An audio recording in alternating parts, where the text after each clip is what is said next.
सुगंधा और उसकी सास कांता के बीच एक अजीब सी जंग रहती थी। ये जंग थी किचन में कौन ज्यादा अच्छा काम करेगा और घर के सदस्यों के दिल जीतेगा। और उनकी इस जंग में हमेशा कुर्बान होते थे उनके दोनों पति। कैसे? आइए देखते हैं इस किचन पॉलिटिक्स की कहानी में। एक दिन किचन में, माँ जी, आज मैं बना रही हूँ मेथी की सब्जी। इस खाने से घर वालों के पेट की सारी समस्या खत्म हो जाएगी।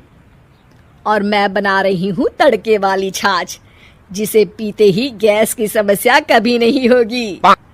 दोनों अपने अपने खाने को लेकर टेबल पर पहुंच जाती हैं।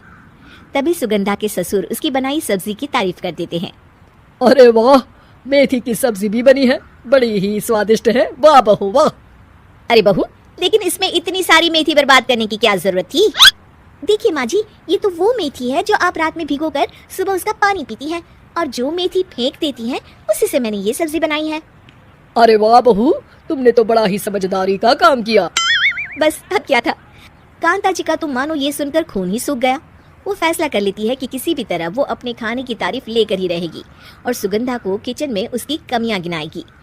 कांता फ्रिज खोलकर देख रही होती है और फिर सुगंधा से कहती है, अरे बहू, ये क्या, पूरा फ्रिज गंदा पड़ा है। तभी वहाँ सुगंधा का पति आ जाता है। वो सुगंधा को डांट कर कहता है, सुगंधा, तुम्हें कितनी बार कह रखा है कि वायरस फैल रहा है, साफ सफाई का पूरा ख्याल रखना है, लेकिन तुम किचन में इतनी गंदगी रखोगी तो कैसे चलेगा। सुगंधा सास की तरफ देखती है जहाँ वो मुस्कुरा रही होती है। सुगंधा समझ जाती है कि सास ने उससे बदला लेने के लिए ये सब किया है। दोनों रात के खाने की तैयारी में लग जाती हैं। दोनों ना एक दूसरे की तरफ देखती हैं और ना ही एक दूसरे से बातें करती हैं।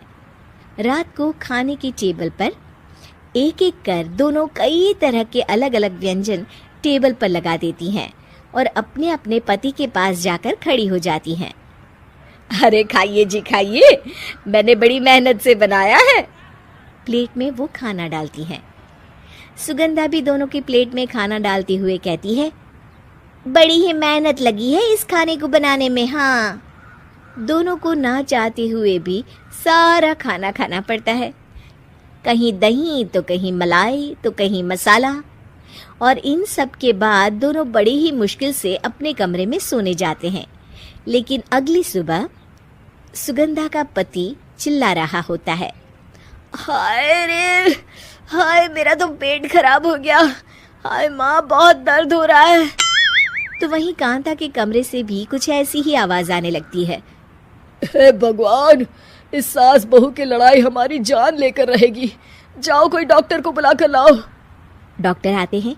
दोनों को देखकर कांता और सुगंधा से कहते हैं, देखिए, आप दोनों इन्हें खाने में हल्का ही दीजिएगा। हो सके तो रात का खाना जल्दी खाया करे और वॉक किया करे। इतना कहकर डॉक्टर वहां से चले जाते हैं। जिसके बाद एक बार फिर से दोनों बहुएं किचन में जाती हैं और खाना बनाने में लग जाती हैं। रात में खाने के टेबल पर दोनों एक बार फिर से खाना लगाने लगती है। पापा जी, मैंने ये पतली मूंग की दाल की खिचड़ी के साथ ये पापड़ और पुदीने की चटनी भी बनाई है। अरे बहू, अभी अभी बेचारे पेट की बीमारी से गुजरे हैं। इतना भारी खाना तो डॉक्टर ने भी मना किया है ना। देखिए, मैंने आप दोनों के लिए सूप बनाया है। और दोनों उन लोगों की प्लेट में खाना डालने लगती हैं। तभी दोनों एक साथ बोल पड़ते हैं, बस करो, हमें माफ करो। हमें नहीं खाना इस घर में, ना खिचड़ी और ना ही सूप। हम इंसान हैं, एक वक्त में एक ही खाना खा सकते हैं। बस करो, हमें माफ करो। हमें नहीं खाना इस घर में, ना खिचड़ी और ना ही सूप। हम इंसान हैं, एक वक्त में एक ही खाना खा सकते हैं। इतना कहकर वो दोनों वहां से चले जाते हैं। कहानी का अंत। आप लोग उम्मीद कर रहे होंगे कि अंत में सब ठीक हो जाएगा। नहीं जनाब, अगर सास बहू के बीच सब ठीक हो जाए तो आप ये सीरीज देखे ही क्यों? तो मजा लीजिए इस चैनल में सास बहू से जुड़ी कहानियों का, क्योंकि ये ऐसा रिश्ता है जिसकी मिठास उसकी खटास में हमेशा ज्यादा ही रहती है।